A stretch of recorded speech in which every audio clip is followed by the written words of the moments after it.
Hi guys, welcome to Concept Clarity. Here we will focus on concepts so your marks will follow. अब हमें देखना है सबसे पहले कि हमें इस वीडियो में हम क्या क्या पढ़ेंगे। हम पढ़ेंगे कि फिजिक्स क्या होती है, हम पढ़ेंगे कि साइंटिफिक मेथड क्या है, हम पढ़ेंगे कि यूनिफिकेशन क्या है, हम पढ़ेंगे कि रिडक्शन क्या है। ठीक है, चलिए सबसे पहले देखते हैं कि फिजिक्स क्या होती है। What is physics? फिजिक्स कुछ नहीं है, स्टडी ऑफ नेचर है। एग्जाम्पल जैसे ये देखें आप, लाइटनिंग हो रही है, ये क्यों होती है? इलेक्ट्रिक डिस्चार्ज की वजह से होती है। प्लैनेट्स रिवॉल्व करते हैं सन के अराउंड, क्यों करते हैं? ग्रेविटी की वजह से करते हैं। रेनबो निकलता है, क्यों निकलता है? डिस्पर्जन और रिफ्रैक्शन की वजह से निकलता है। तो आपने देखा कि हमने ये तीनों के तीनों प्रोसेस हमने फिजिक्स की, ये नेचुरल प्रोसेस हैं, इन तीनों नेचुरल प्रोसेस को हमने फिजिक्स की हेल्प से स्टडी किया। तो यही है फिजिक्स, स्टडी ऑफ नेचर। अब देखते हैं, बहुत ही इंपॉर्टेंट टॉपिक है ये, साइंटिफिक मेथड क्या होता है। सबसे पहले साइंटिफिक मेथड में आता है ऑब्जर्वेशन, कि आप कुछ ऑब्जर्व करते हैं, जैसे कि नेचर में ऑब्जर्व करते हैं हम। जैसे कि हमने देखा नेचर में कि जो पानी है वो हमेशा हाई एल्टीट्यूड से लो एल्टीट्यूड की तरफ गिरता है, हमेशा। चाहे आप इसको यूएस में देखें, चाहे आप इंडिया में देखें, चाहे आप चाइना में देखें, पानी हमेशा ऊपर से नीचे की तरफ गिरता है नेचर में। ठीक है, तो ये हमारा क्या हुआ? ऑब्जर्वेशन।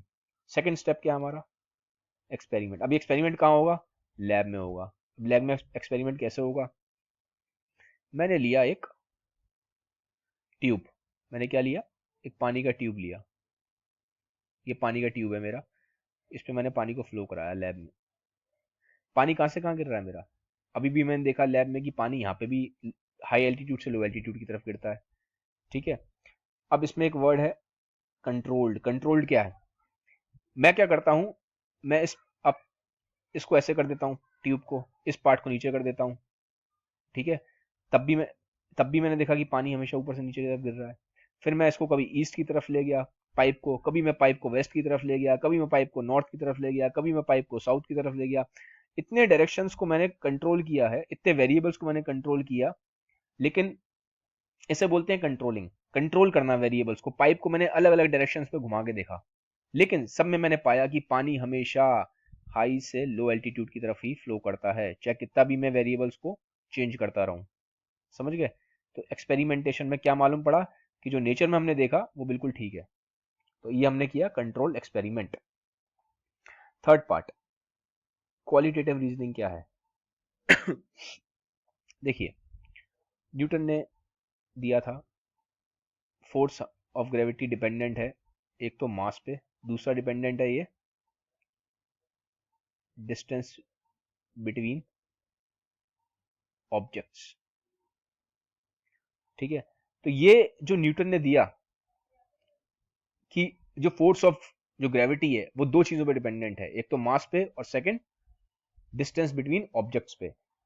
तो ये जो वेरिएबल्स जिस पे डिपेंडेंट है, मास और डिस्टेंस पे जो फोर्स डिपेंडेंट है, ये जो हमने डिपेंडेंसी दिखाई है, रिलेशन दिखाया है फोर्स का मास पे और डिस्टेंस पे, इसे बोलते हैं क्वालिटेटिव रीजनिंग। किन किन वेरिएबल्स पे वो चीज डिपेंडेंट है, ये है क्वालिटेटिव रीजनिंग।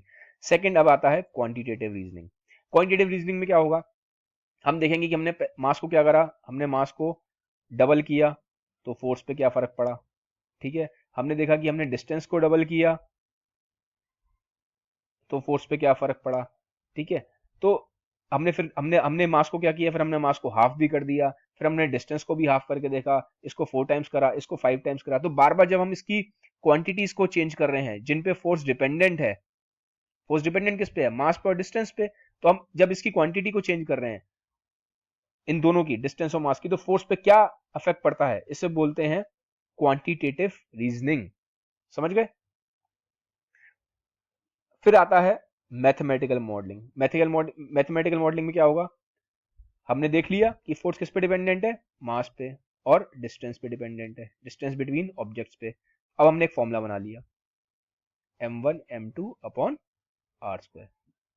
ठीक है, ये ग्रेविटेशनल कांस्टेंट है।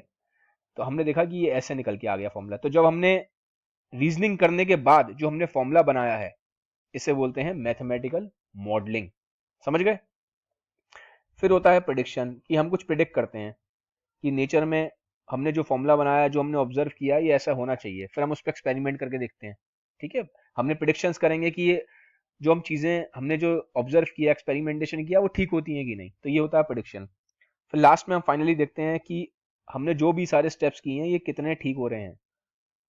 जो हमारी प्रिडिक्शंस हुई हैं वो ठीक भी होती हैं कि नहीं होती हैं, सब कुछ लगाने के बाद अगर ठीक होती हैं तो ठीक है भाई, वेरीफाई माना जाता है थ्योरी को। नहीं होती तो हम फॉल्सिफाई कर देते हैं कि ये थ्योरी ठीक नहीं है। तो ये था साइंटिफिक मेथड। मैं इसको थोड़ा सा अगली स्लाइड में और इजी कर देता हूँ आपके लिए एक एग्जांपल के साथ। एग्जांपल के लिए मैं यहाँ लेता हूँ एक मैग्नेट। मैंने क्या ली, यहाँ पे एक मैग्नेट ले ली। इस मैग्नेट को मैंने ड्रॉप किया अर्थ पे, ठीक है, और मैंने देखा कि ये मैग्नेट नीचे की तरफ गिरती है। अब क्यों गिरती है नीचे की तरफ, इसके लिए मैंने दो रीजंस दिए, गेस दिए, हाइपोथेसिस बोलते हैं इसे। क्या बोलते हैं इसे? हाइपोथेसिस। गेस मारा मैंने। पहला रीजन मैंने मारा कि क्यों गिर रही है, हो सकता है अर्थ की मैग्नेटिक फील्ड की वजह से गिर रही हो। अर्थ की अपनी मैग्नेटिक फील्ड होती है, तो हो सकता है ये अर्थ की मैग्नेटिक फील्ड की वजह से गिर रही हो। सेकंड मैंने क्या गेस किया, हो सकता है कोई फोर्स इसको नीचे की तरफ खींच रहा हो। ठीक है, अब मैं क्या करूंगा, मैं जरा थोड़ा सा और एक्सपेरिमेंट करके देखता हूं। मैंने यहाँ पे एप्पल रखा, यहाँ पे मैंने बॉल रखी। अब मैंने देखा एप्पल और बॉल भी नीचे की तरफ ही गिरते हैं। तो क्या हुआ, ये तो मैग्नेटिक, ये तो मैग्नेट, इनके अंदर तो मैग्नेटिक प्रॉपर्टीज नहीं है एप्पल और बॉल के अंदर, लेकिन फिर भी ये नीचे की तरफ गिर रहे हैं। तो दैट मीन्स हमारी अर्थ की मैग्नेटिक फील्ड वाली थ्योरी गलत है। कि जो हमने गेस मारा है कि अर्थ शायद मैग्नेटिक फील्ड की वजह से खींच रहा हो, ये गलत है, क्योंकि ये एप्पल और बॉल मैग्नेटिक, इनके अंदर मैग्नेटिक प्रॉपर्टीज नहीं है, फिर भी नीचे की तरफ ही गिरते हैं। तो पहला वाला पॉइंट गलत हो गया। सेकंड पॉइंट, हो सकता है कोई ना कोई फोर्स हो सकता है कि कोई ना कोई फोर्स हो। तो अब हमने क्या किया, तो हमारी जो हाइपोथेसिस है ये फोर्स वाली ठीक हो गई। बाद में मालूम पड़ा था ये जो फोर्स की जो हाइपोथेसिस है, ये नीचे क्यों गिरता है, ठीक है, इसको बाद में आइंस्टाइन ने प्रूव किया था। ठीक है, बार बार हमने इसको करके देखा और बार बार हमें मालूम पड़ा, बार बार एक्सपेरिमेंट्स करें, चीजें ऊपर से गिरा गिरा के देखी और नीचे की तरफ ही गिरती हैं। ठीक है, तो इसको फिर बाद में इसकी जो हाइपोथेसिस है, ये फोर्स निकला था ग्रेविटी, इसकी जो हाइपोथेसिस थी, इसको आइंस्टाइन ने प्रूव किया था, न्यूटन ने नहीं किया था। न्यूटन ने खाली लॉ दिया था। ठीक है, थोड़ा सा डिफरेंस बताता हूँ मैं, लॉ में और हाइपोथेसिस में डिफरेंस क्या होता है। जैसे मैंने आपको बताया अब एग्जांपल में, ये जो हाइपोथेसिस थी ये तो दी थी आइंस्टाइन ने, ग्रेविटी वाली, और जो उसके पीछे लॉ था ग्रेविटी का, वो दिया था किसने? न्यूटन ने। अब इन दोनों में डिफरेंस क्या है देख लेते हैं। देखिए, लॉ तो होता है एक फैक्ट। लॉ क्या है? एक फैक्ट है। जैसे कि जो भी चीज ऊपर से हम गिराएंगे नीचे की तरफ गिरेगी। ठीक है, तो ये तो हो गया आपका फैक्ट जो आपको दिया न्यूटन ने। अब इसके पीछे रीजन क्या है, क्यों गिरता है ऐसे, ऐसे क्या होता है, why why is this happening, कि वाई क्यों क्यों चीजें जब हम ऊपर से गिराते हैं नीचे की तरफ ही गिरती हैं। ठीक है, तो जो उसके पीछे लॉजिक है, जो उसके पीछे रीजन है, जो उसके पीछे वाई वाला क्वेश्चन है, वो हमें कैसे मालूम पड़ता है? थ्योरी से। और ये थ्योरी किसने दी थी? आइंस्टाइन ने। आइंस्टाइन ने किसमें दी थी? अपनी थ्योरी ऑफ रिलेटिविटी में।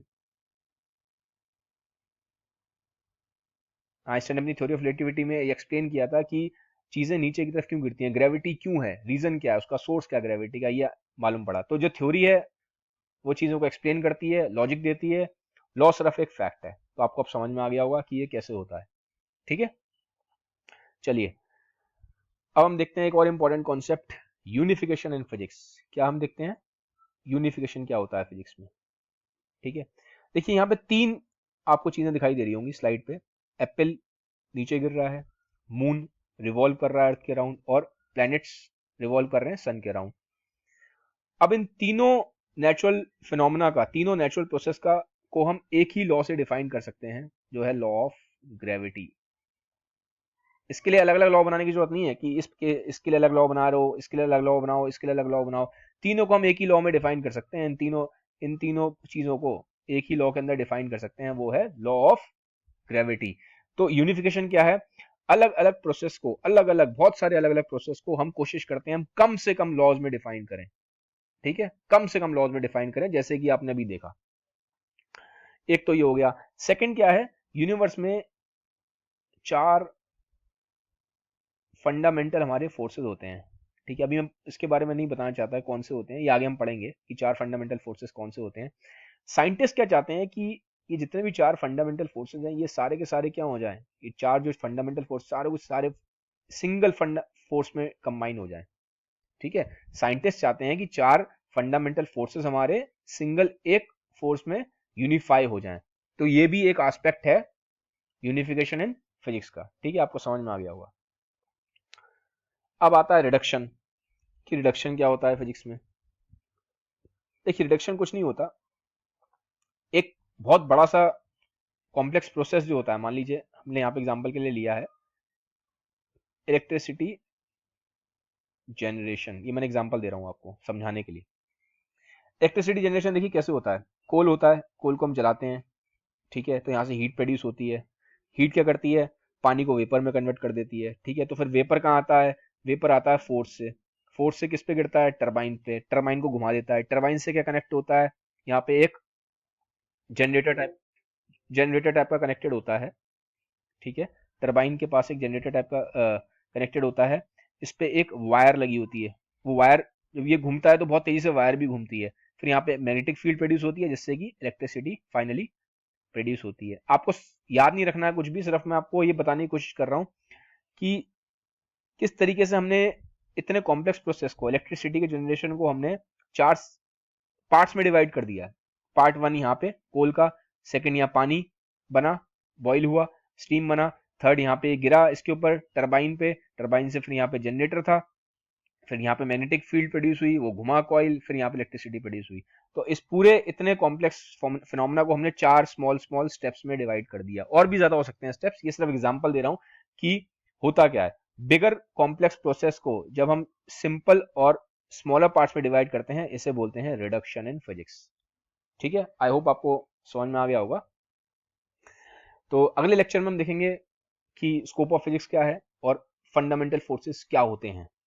ठीक है, तो गाइज ये था मेरा वीडियो। अगर आपको ये वीडियो पसंद आया हो तो kindly hit on like button and share the knowledge. और आपके जो कमेंट्स हैं, आपके डाउट्स हैं, आपकी क्वेरीज हैं, वो इनपुट्स हैं, वो भी वेलकम है, आप उसको कमेंट सेक्शन में कर सकते हैं।